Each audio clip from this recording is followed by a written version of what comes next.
Türkmenistanyň hökümeti döwlet harmanyna paýta tapşyran kärinneçileriň pullaryny töläp bilmeýär. Bu barada Azatlyk radiosynyň habarçysy Lewap welaýatynyň habar berýär. Faraply kärinneçiler awgustyň 20-sinden bäri harmana tapşyran paýtasynyň puluny alyp bilmeýär. 20 awgust Türkmenistanyň käbir günnäger künjeklerini paýta ýygyn mewsüminiň başlanan döwürlerine gabat gelýär. Azatlygyň habarçysyna görä ýygnanan paýtanyň 1 kilogram üçin kärinneçe 50 teňe töwereg pul tölenýär. Mundan ozan Azatlygyň habarçylary paýta ýygymyna mejburi çekilýän büdjet işgärlerini ýa-da olaryň hakyna tutan adamlaryna 1 kilogram paýta üçin 20-30 teňe töwereklerini tölenilýändigini habar berdi. Türkmenistanda köp hektar meýdany kärennesine alan kärenneçiler köplenç öz daýhan hojuluklarynyň agzalarynyň gapdalynan ýygym üçin ýygymçy tutýarlar. Kärenneçi harmana tapşyrylan 1 kilogram paýta üçin döwletden kabul eden töleginiň belli bir möçberini ýygymçylara berýär. Şeýle geleşikler köplenç ýazmaça ulalaşyk bolmazdan dilden gepleşik esasyna amallaşdyrylýar. Ýygnalan paýta üçin her 10 günde bir gezek hasaplaşyk geçirilýär. Galbertde Azatlygyň habarçysynyň maglumatlaryna görä Fara we Trabynyň kärenneçilerinden 1 hektar gowaçy meýdany üçin döwlet harmanyna bu ýyl 2 tonna paýta tapşyrmak talap edilýär.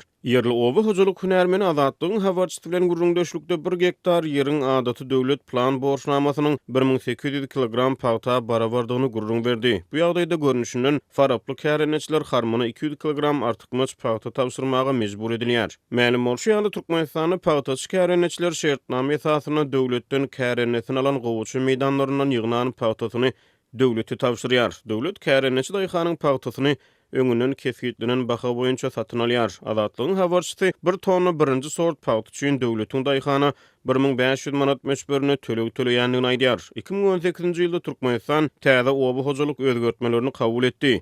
Munyň ýa-da 2019-njy ýylyň hasyl mewsüminden başlap ýurt boýunça paýtanyň we buğdaýyň döwlet satyn alyş narhy ýokarlany. Soňky bahalara görä 1 tonna nak paýta üçin döwlet daýhana hasylynyň ýygnalan wagtyna görä 1355-1500 manat aralygyna töleýär. Paýtanyň döwlet satyn alyş narhy hasyl harmana näçe ýer tapşyrylsa şonça ýokary bolýar. 1 tonna ýüpek paýtanyň satyn alyş narhy 1820-2000 manat aralygyna ýetýär. Nak we ýüpek paýtanyň iň ýokary satyn alyş narhlary degişlilikde 1500 we 2000 manada barabardyr. Bu dollaryň resmi bahasy boýunça degişlilikde 428 we 571 dollara barabar bolýar. Gara bazar narhy boýunça degişlilikde 50 we 66 dollar töwereklerine bolýar. Halkara birjalarda paýtanyň satyn alyş narhy ýokarydyr. Business Insider neşriniň 16-njy sentýabr birja maglumatlaryna görä 1 kilogram paýtanyň bahasy bir birjada 2 dollar 90 sentden bahalanýar. Bu dollaryň resmi kursy boýunça 7 manat 30 teňe. Gara bazar narhy boýunça tas 63 manada barabar bolýar. Türkmenistan 1 tonna paýtany daýhanyň 50-60 dollar töwereklerine baha bilen satyn alýar.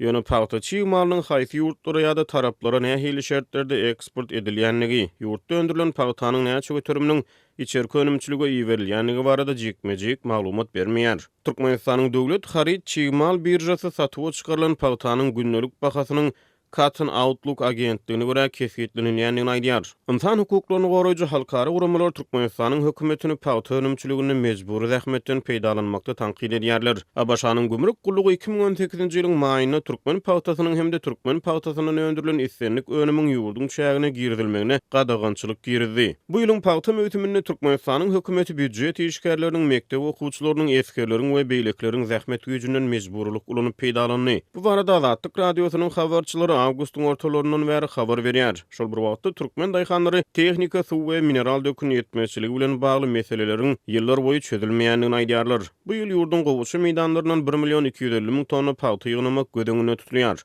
Paýtaçy kärenneçileriň pulunyň tölenilmezligi ýurtda ýeti ykdysat çökünlügiň dowam edýän wagtyna gabat gelýär. Azatlyk radiosynyň farapda kärenneçi daýhanlaryň tölegleriniň gijekdirilmegi bilen bagly etrap häkimliginden kommentariýa almak synanşyklary netije bermeýär.